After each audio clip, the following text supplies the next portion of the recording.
Nick Shirley, YouTuber, in cahoots with Minnesota State Republican Lisa DeMuth to make viral video at two non-operational centers, an after-school center and an open center, to misrepresent the conduct of said centers in an overarching attempt to label and harass migrant communities. He ambushed child care centers, even broke the law, and at the same time wanted to portray an attempt to get answers with absolutely no right to demand such.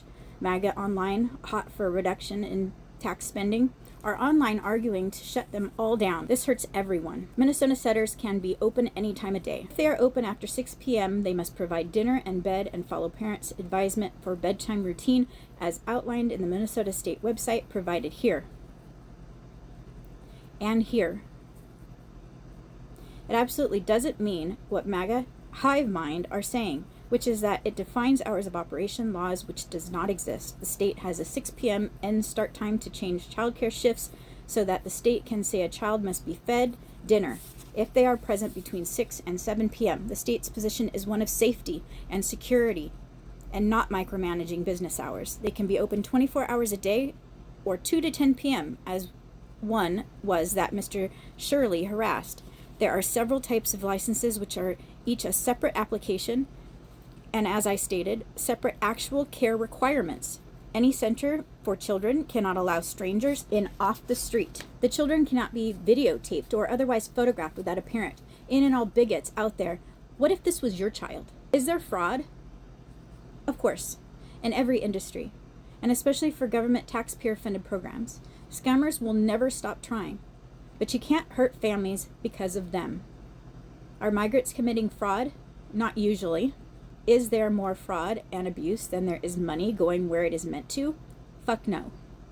Fraud, like voter fraud, migrant crime, is not rampant. We cannot punish the good people because of the bad ones. What would that say about us? Fraud is already prosecuted. That is their entire Second Amendment argument, to not make more gun laws. It's already illegal, they say. Bans hurt law-abiding people, they say. Well, MAGA, use your own logic. Trump wants to target anything that costs money. He'd prefer to pocket. Going after Democratic policies and agendas like childcare is predictable. Harris ran on injecting money into childcare. If centers are abusing subsidies, go after them. They too would be hurting working families. But how dare Trump at all do their typical blanketed, bigoted approach and take away vital help for people who need it the most. Trump administration now says it is halting federal child care payments to Minnesota after the viral video. How is this the future for legislating or governing? Viral videos determining laws. What happened here is absolutely unthinkable. And it is the direct result of the inflammatory rhetoric coming from the constant barrage of harassment from not only the current federal administration, but half of our Minnesota legislators as well. But now a random YouTube personality can cause this much fear. Fear needs to stop. Our children, our families, and teachers and providers work hard enough without feeling scared to come to work every single day. What happened here underscores that there is reason to be scared. I know the Minnesota child care system inside and out. I know how incredibly difficult it is to commit fraud in the child care assistance program. I also know that our child care providers, who are of Somali descent, are being racially targeted because I have witnessed it firsthand. We want the state to catch child care centers committing fraud. We want them to be held accountable. It hurts all of us. It hurts children especially, and it hurts child care centers that are working tirelessly to provide high-quality child care.